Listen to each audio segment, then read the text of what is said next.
Saudações, pessoal. Olha só, hoje na atualidade, falar sobre capital de giro, né, envolve uma série de variáveis. Só que existem três que nós temos que conhecer, que são ciclos: operacional, econômico e financeiro. Portanto, no nosso tema de hoje, que é a natureza e a administração do capital de giro, a nossa proposta aqui é nós entendermos como é que nós podemos administrar o capital de giro. Agora, para a gente poder administrar um capital de giro, que é o propósito dessa aula, nós precisamos conhecer as ferramentas básicas, né? Nós precisamos conhecer, primeiro, quais são essas ferramentas, nós precisamos conhecer quais são as variáveis que animam o capital de giro. Não são todas as variáveis que estão no seio da empresa. Então, quando nós pensamos em capital de giro, nós temos que pensar o seguinte: primeira coisa, qual é a natureza, definições da administração do capital de giro? Quando a gente parte dessa natureza, definições, vem a primeira pergunta: o que é capital de giro? Capital de giro nada mais é do que as necessidades básicas financeiras que a empresa deve ter para que essas suas atividades operacionais mantenham-se constantes, ou seja, não haja paralisação no chão de fábrica. Dito diferentemente, Vladimir, então vou dizer para vocês de forma diferente. Olha só, a empresa precisa de capital de giro, portanto, ela precisa de dinheiro, precisa de disponível para poder, na eventualidade ou numa situação constante, comprar e manter estoques, comprar matéria-prima, pagar empregados, isso num determinado período de tempo. Mas por que essas coisas acontecem? Porque dentro da estrutura do capital de giro e dentro de uma empresa, há uma desconexão, se vocês preferirem, não existe uma conexão, né, exata entre o que entra e o que sai. Veja, se tudo que eu vendesse, eu recebesse no ato, e tudo que eu pagasse, eu conseguisse já transformar em produto acabado, eu não precisava de capital de giro.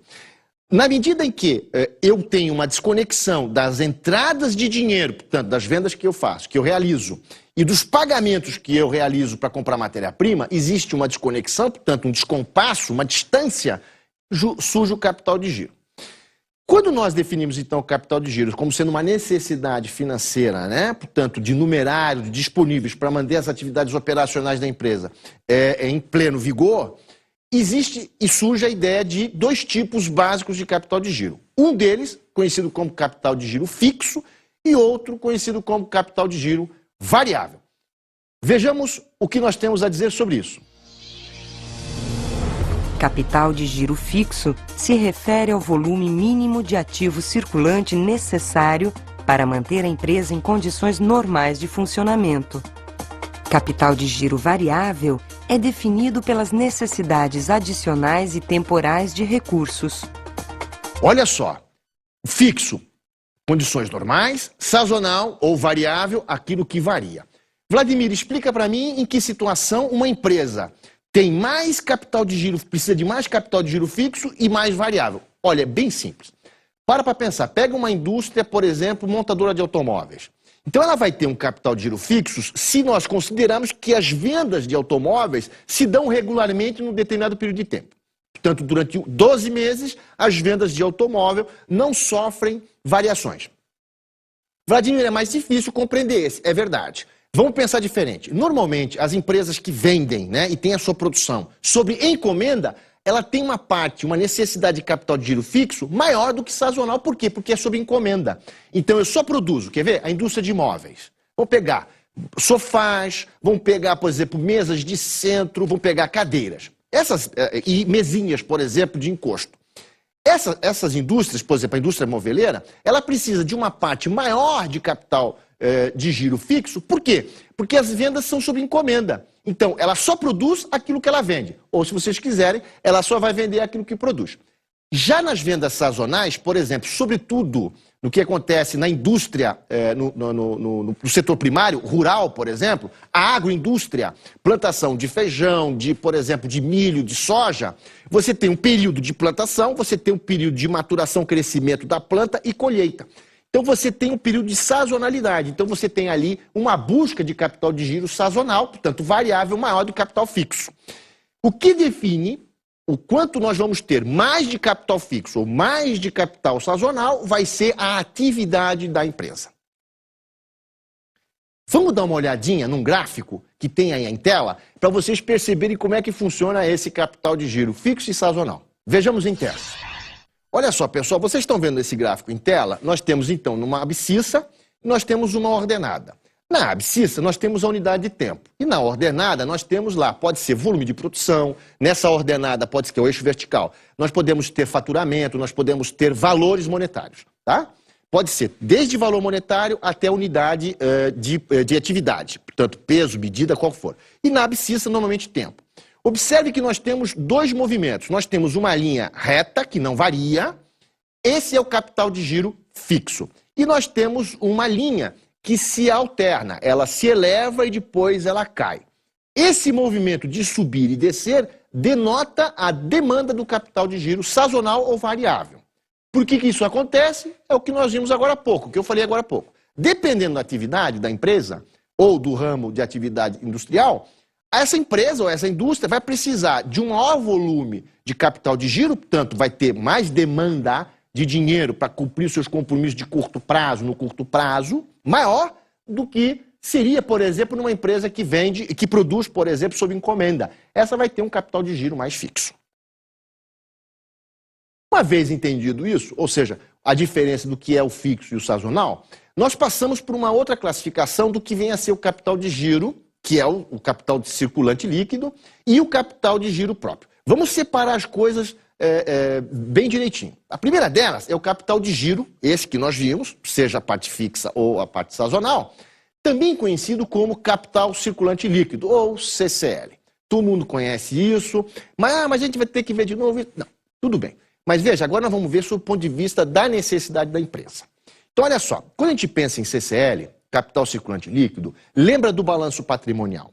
Lembra que no balanço patrimonial nós temos, do lado esquerdo, né, nós temos lá o ativo circulante, os ativos não circulantes, tá? Do lado direito, que seriam as obrigações, nós temos o passivo circulante, nós temos o passivo não circulante, que é o antigo exigível a longo prazo, lembram? E lá no finalzinho nós temos a conta PL, que é o patrimônio líquido, capital próprio da empresa. Quando a gente fala em capital circulante líquido, ou CCL, nada mais é do que a diferença entre o ativo circulante com o passivo circulante. Quando que a situação de uma empresa é confortável em relação ao seu CCL ou capital de giro? É quando a relação ativo circulante for maior do que passivo circulante. Olha o exemplo que vocês estão tendo em tela. Eu tenho uma situação onde eu tenho um ativo circulante de 100 unidades monetárias. Vamos imaginar que essas 100 unidades monetárias são compostas com caixa, banco, estoques, duplicatas a receber, né? Me dá 100 unidades monetárias. E eu tenho um passivo circulante de 50 unidades monetárias. Vamos somar isso, que seriam salários a pagar, tributos a pagar, me dá 50. A diferença é de 50 unidades monetárias. O que está dizendo aí? Eu tenho condições mais do que suficientes para cumprir, né, e pagar as minhas obrigações de curto prazo no curto prazo.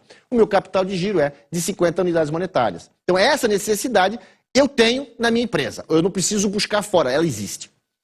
Uma outra maneira de enxergar o capital circulante líquido não é simplesmente através do ativo circulante menos o passivo circulante. É através do quê? Do patrimônio líquido, que eu falei agora há pouco, somado ao passivo não circulante, o que, diante da legislação antiga, era o antigo exigível a longo prazo, e subtraímos do ativo não circulante. Vladimir, eu não lembro o que era o ativo não circulante na antiga legislação. Não tem problema, eu vou fazer você lembrar. O ativo não circulante hoje era aquele realizável a longo prazo, mais aquele ativo permanente. Lembra? Investimento, imobilizado, diferido. Agora não existe mais o realizável a longo prazo. O que existe é o investimento, imobilizado e intangível. Então, se eu somar o PL, que é o patrimônio líquido, portanto, o meu capital próprio, mais o meu passivo não circulante, o antigo exigível a longo prazo, nesse nosso exemplo é 30. E subtrair do meu ativo não circulante, eu vou encontrar as mesmas 50 unidades monetárias. Então tem que fechar a conta. Olha só, tem que fechar a conta. Se CCL é ativo circulante menos passivo circulante, no nosso exemplo deu 100 menos 50 igual a 50. E agora eu pego a segunda fórmula, né? A segunda equaçãozinha. CCL é igual a PL mais PNC menos NC. E não deu 50, eu errei alguma coisa. Ou eu errei a primeira ou eu errei a segunda. Uma vez reconhecido que existe o capital circulante líquido, que é o capital de giro, surge agora uma segunda definição de capital de giro, um pouquinho diferente da anterior. Na anterior, nós tínhamos lá as necessidades são cumpridas na medida em que eu tenho um ativo circulante superior a um passivo circulante. Ou, se preferirem, se o meu capital próprio, mais o meu capital de terceiros, dá condições de honrar e manter, por exemplo, as atividades da minha empresa, máquina, equipamento, propaganda, etc., que seria o ativo não circulante. Agora, nós entramos na ideia de capital de giro próprio. O que é esse capital de giro próprio? Veja, se vocês observarem aí a fórmula, ela diz o seguinte, que o capital de giro próprio é a diferença entre o patrimônio líquido, portanto, aquilo que é capital próprio, menos aquilo que foi aplicado no longo prazo. Mas, Vladimir, ativo não circulante é longo prazo? É. Está lembrado que eu falei no início? Que nós temos no balanço patrimonial ativo circulante, do lado esquerdo, né, que são os direitos e haveres da empresa, né, o ativo circulante, conta de curto prazo. E depois nós já íamos direto para o ativo não circulante, que são as contas de longo prazo. Quais são?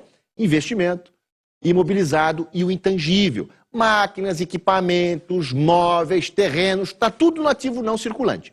Então é a mesma coisa que eu dizer o seguinte, olha, eu tenho um capital próprio de 120 unidades monetárias, é o que o exemplo está me dizendo. E desse capital próprio, ele está financiando, né, 100 unidades monetárias que estão ali no meu capital de longo prazo, que é o quê? Aquilo que foi aplicado. A diferença me dá 20 unidades monetárias. Esse é meu capital de giro próprio. É a sobra, aquilo que eu tenho sozinho e o que eu posso bancar. Vladimir, nessa conta não aparece em nenhum momento o capital de terceiros. Exatamente. Por isso que a ideia original, quando a gente fala em capital de giro próprio, é PL e não o quê? O passivo não circulante. Uma vez reconhecido isso, né, uma vez percebido que existe um capital de giro sazonal, variável, portanto, nós temos um capital de giro fixo e nós temos agora um CCL, um capital de giro próprio, nós entramos na ideia de ciclo. Olha, quando a gente fala na importância do ciclo operacional, econômico e financeiro para o capital de giro, é que nós não conseguimos, pode até ser feito, mas não é recomendável divorciar o capital de giro, seja ele o fixo, seja ele o variável sazonal, seja ele o próprio, das atividades da empresa. Até porque o capital de giro, como eu disse no início, ele surge das necessidades da empresa. Que necessidades são essas, Vladimir? Necessidades operacionais. Existe, de novo, eu repito, e eu prefiro insistir nisso, uma desconexão daquilo que entra e daquilo que é necessário pagar no curto e no longo prazo. Então, veja só, quando nós começamos nessa discussão de ciclo ligado a capital de giro, é que eu prefiro não divorciar isso, eu prefiro não separar, até porque fica mais fácil. Vamos entender, então, cada ciclo desses. Começando pelo ciclo operacional. Não pode esquecer o seguinte, antes de até começar, hein? Ciclo operacional, ciclo econômico e financeiro são 3 ciclos que fazem parte e animam a atividade da empresa. Tá? Então, a gente pode separar, vamos separar os 3 ciclos, só que eles se movimentam juntos. O ciclo operacional, na verdade, é muito simples. Eu compro a minha matéria-prima, aquisição de matéria-prima, até o recebimento das minhas vendas. Veja que eu não estou me importando o momento do processo fabril. Tá? Eu sei que esse processo fabril vai existir, ele vai acontecer na metade do período de tempo.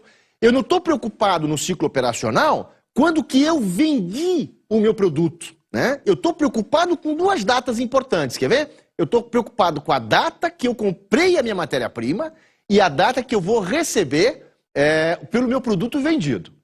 Quer ver um exemplo bacana?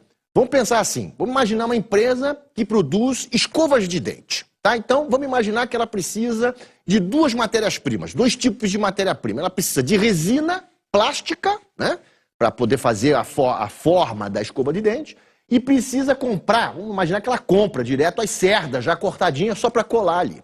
E a cola?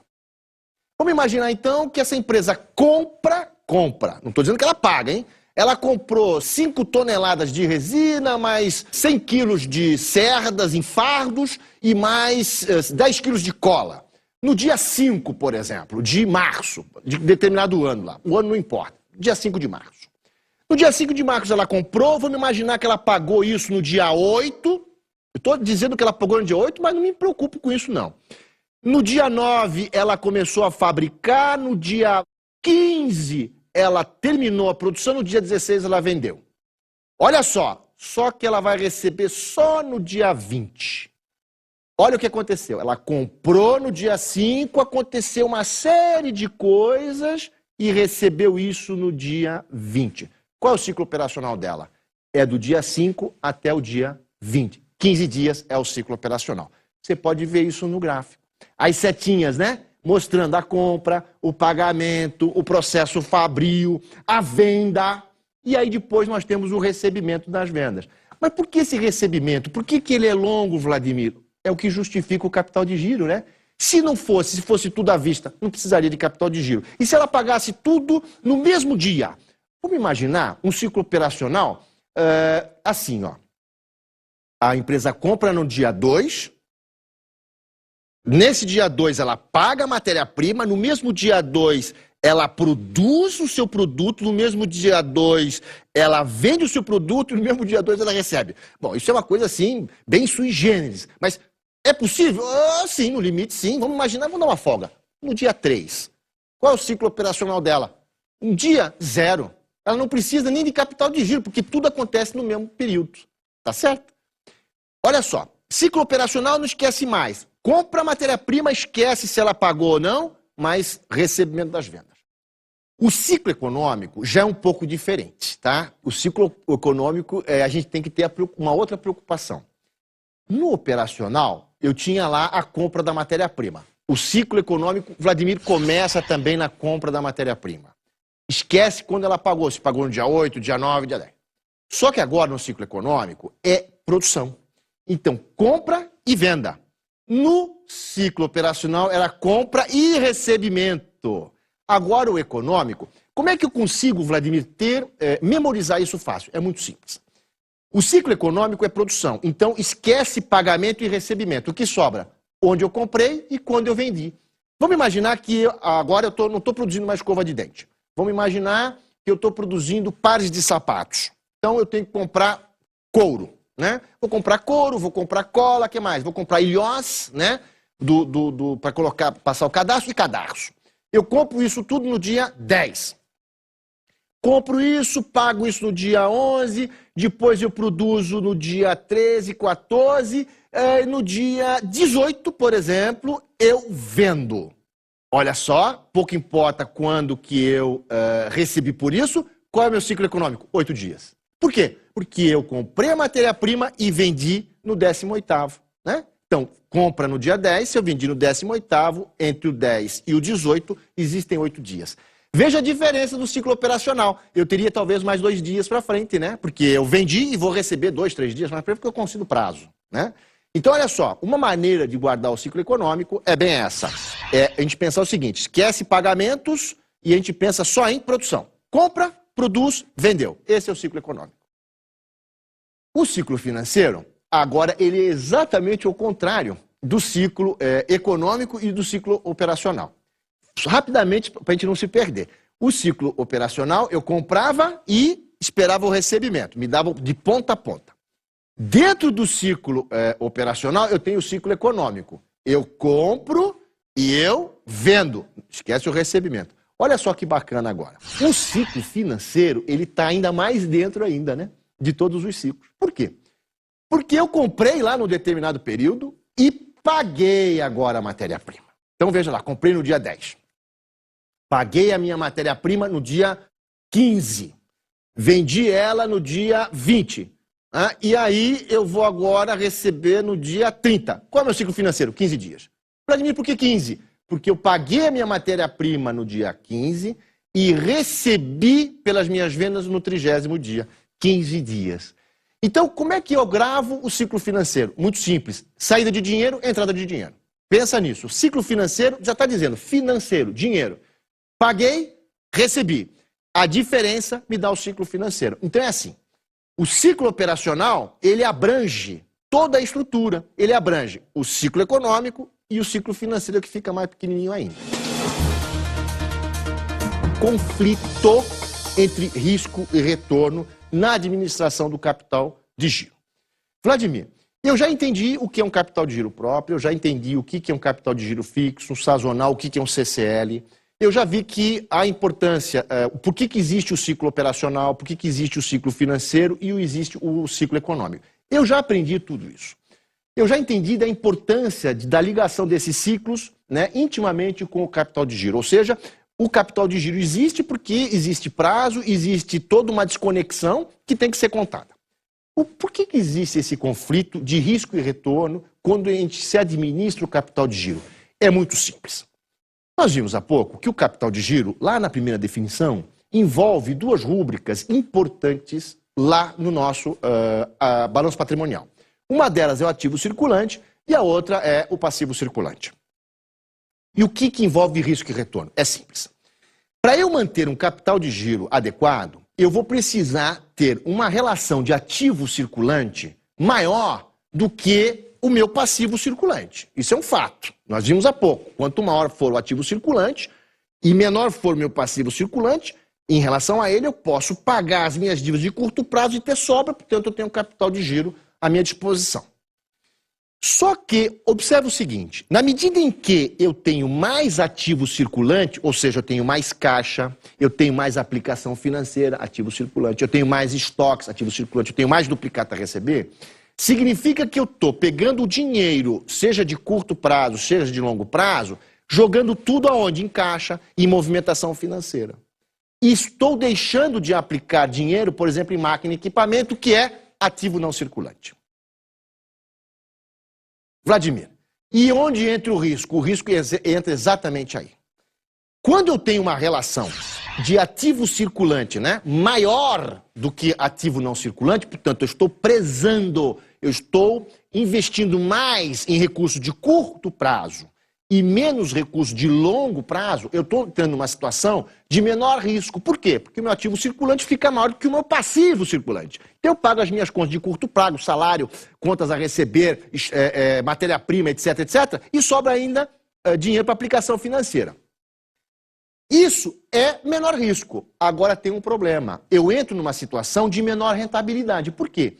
Porque o dinheiro que entrou na firma, ou portanto na empresa, deixou de ser aplicado, por exemplo, em mais máquinas, em mais linha de produção, que é imobilizado, que é investimento, que são os intangíveis, o ativo não circulante.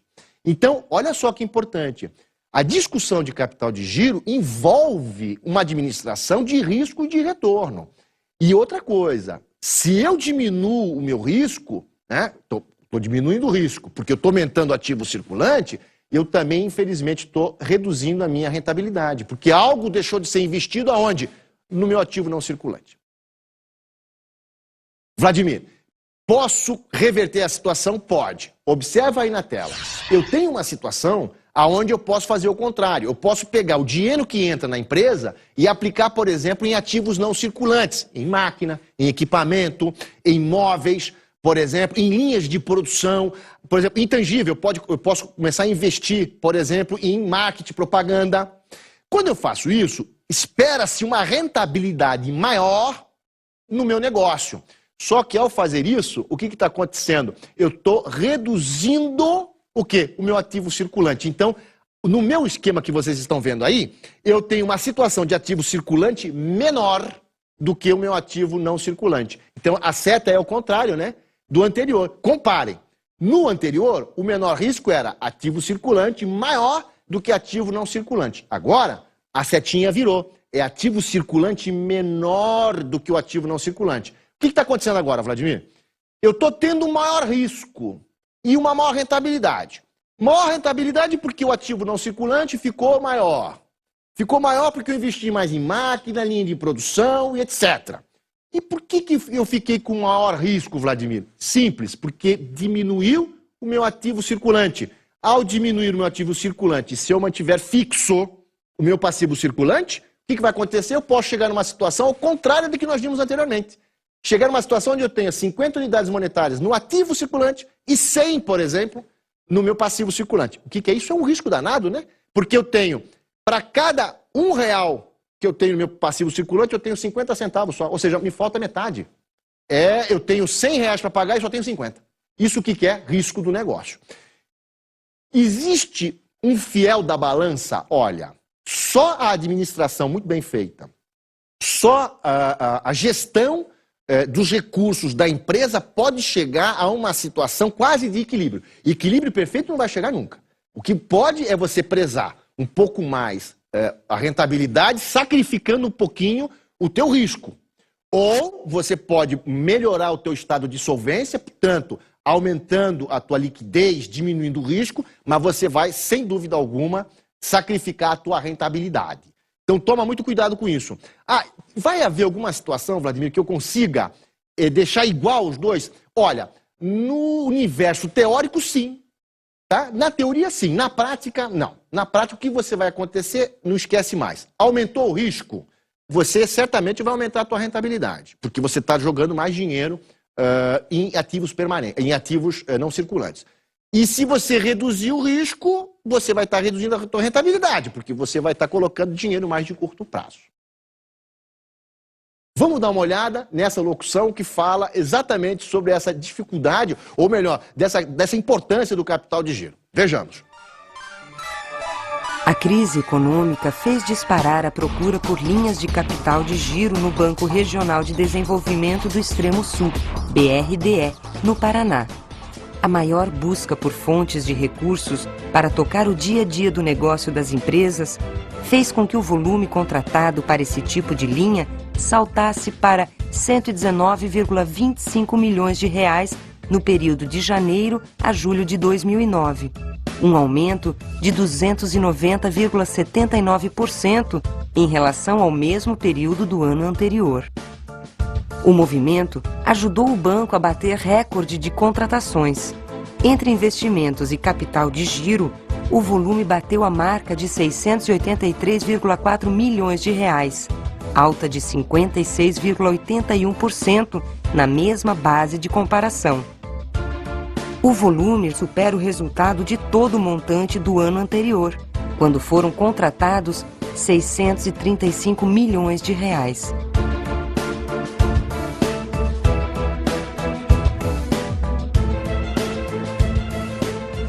Olha só, pessoal, o que essa reportagem nos traz de importante para essa aula? Tudo, né?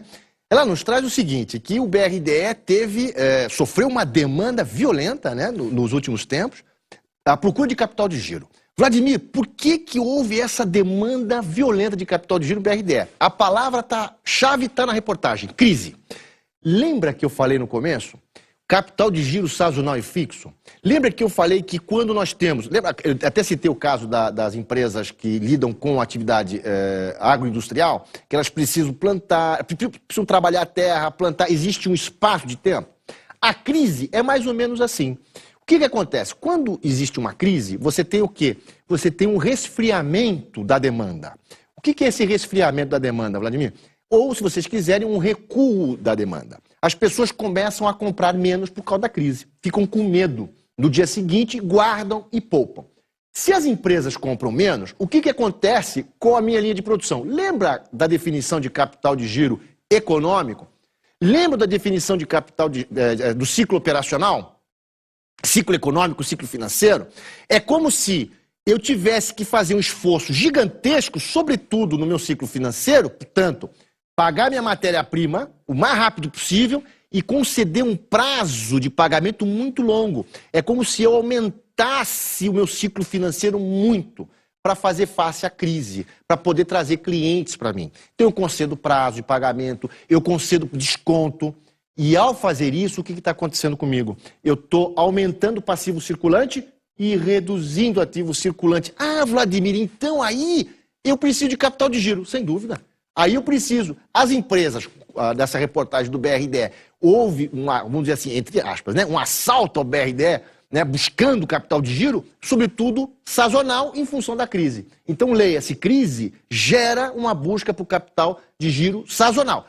Pode buscar capital de giro numa situação, capital de giro fixo? Sem dúvida. Né? Uma coisa depende da outra. Mas no caso de crise, o primeiro capital de giro que vai sofrer, ou seja, o primeiro abalo, são na sazonalidade das vendas. Ora, eu preciso de capital de giro sazonal. É o que a reportagem nos traz. Vamos ver agora uma outra reportagem que também nos traz essa questão do capital de giro, só que agora direto na atividade rural. Vejamos. A medida já vinha sendo discutida entre a equipe econômica e o Ministério da Agricultura e atende agroindústrias, cooperativas agropecuárias, indústrias de máquinas e equipamentos agrícolas. Serão 10 bilhões de reais, com taxa anual de 11,25%. Pagamento em 2 anos. A primeira parcela pode ser paga em 1 ano. O dinheiro já está disponível no BNDES, mas ainda é preciso decidir como os bancos vão operar essa nova linha de crédito. O ministro da Agricultura, Reinhold Stefani, se reúne ainda hoje de manhã com o presidente Lula e com a equipe econômica para tratar do assunto. Nós estamos vivendo momentos decorrentes de crise e aí nós temos que ser mais ágeis, né, e menos burocráticos, vamos dizer, em nossa atuação. A ideia básica é que esses recursos sejam redistribuídos pelo BNDES para o Banco do Nordeste, para o Banco da Amazônia e para o próprio Banco do Brasil. Né? Aí você tem mais agentes atuando e esses efetivamente poderão utilizar outros agentes e que haja um grupo de tarefa acompanhando esta aplicação desses recursos. Olha só, pessoal, essa reportagem ela vem reafirmar, né, e consolidar aquilo que nós tínhamos dito anteriormente. Veja que há uma política do governo em liberar capital de giro, num primeiro momento, para as empresas agroindustriais e empresas rurais mesmo, aquelas que estão direto com a terra, que não tem nem processo de formação industrial, que são as empresas, as fazendas, as empresas que produzem leite, né, a extração de leite, portanto tem que criar vaca, etc., pasto, né, as plantações de uma forma geral. Por que essas empresas necessitam mais de capital de giro, vamos dizer assim, o mais rápido possível, do que as empresas industriais? Por conta da sazonalidade. Lembra do capital de giro sazonal? A relação de dinheiro, né? Vamos pegar assim, grosso modo, né? Ou seja, pega 10 milhões que o governo libera, por exemplo, no mês passado, de capital de giro.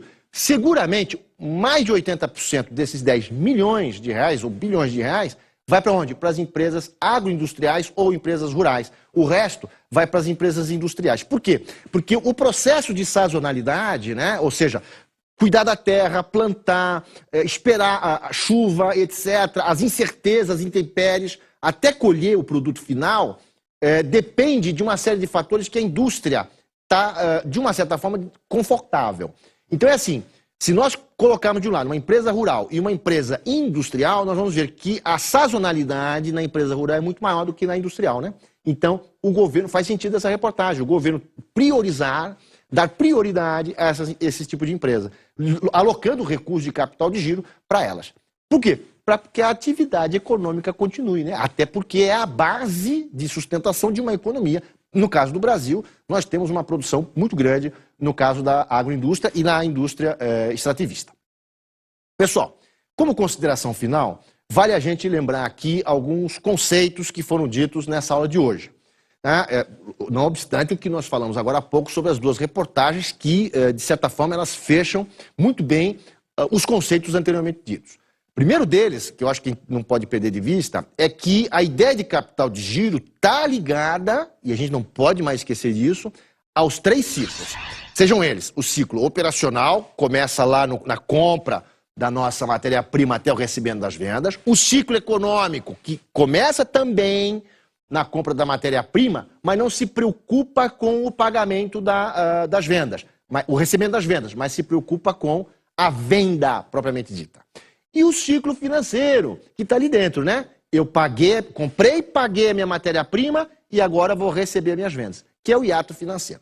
Então a gente não pode descolar, divorciar, como queiram, os 3 ciclos da ideia de natureza e administração de capital de giro. Essa é a primeira ideia. A segunda ideia, extremamente fecunda, e para nós aqui é extremamente importante, é que mesmo que a gente nós não possamos desvincular os 3 ciclos do capital de giro, nós não podemos também desvincular que atrás do capital de giro existe uma relação de risco e retorno. E essa relação é uma relação conflituosa. Não adianta. Mas você disse há pouco que é possível a gente encontrar quase que um equilíbrio. Pode, sob o ponto de vista teórico.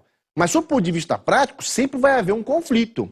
Na medida em que eu priorizo máquina e equipamento e tiro dinheiro para colocar em máquina e equipamento, eu vou aumentar minha rentabilidade da empresa. Aumentando a rentabilidade, eu estou o quê? Escoando, né? Eu estou quase que retirando dinheiro de caixa, banco, né? Estou tirando dinheiro de estoque, etc., fazendo com que a minha empresa trabalhe mais. Diminuindo o ativo circulante, eu estou aumentando o risco da minha empresa. A recíproca é verdadeira. Se eu vou priorizar, por exemplo, a minha liquidez, Diminuindo o risco, eu vou aumentar o que? Ativo circulante. Então o dinheiro que entrou, eu vou evitar de colocar onde? Em máquina e equipamento. Vou colocar mais em caixa, banco, aplicações financeiras. Qual é a saída? A saída é a boa administração. É conhecer esses 3 ciclos, conhecer a ideia de capital de giro, o capital de giro próprio, que envolve o patrimônio líquido, e aonde vai, para onde vai esses recursos? Essa é a grande questão, que só o dia a dia na atividade empresarial você vai conhecendo. Agora, chegar a um nível em que os dois se equiparam, isso sob o ponto de vista teórico só, né? Aí é matemática, 2 e 2 são iguais, né? Agora, ou 2 e 2 são 4. Em administração financeira não dá para fazer isso. Pessoal, como dicas de estudo, né, como indicação, eu gostaria que quem quiser avançar na disciplina, nessa matéria de administração de capital de giro, tem 2 livros que eu selecionei, tá? Não é para ler o livro inteiro, mas 2 capítulos e um capítulo do outro. O primeiro livro é o livro do Assaf Neto e do Tiburcio Silva, tá? Administração do capital de giro. Nesse livro, vale a pena ler o capítulo 1 e o capítulo 3, para aqueles que quiserem se aprofundar no assunto. O segundo livro, a segunda bibliografia, chama-se Fundamentos e Técnicas de Administração Financeira, do Roberto Braga. Nesse daí, precisamente, o capítulo 3 é o suficiente. Tá? O capítulo 3 e mais as aulas que nós tivemos aqui tá de bom tamanho. Bons estudos, um forte abraço, até a próxima.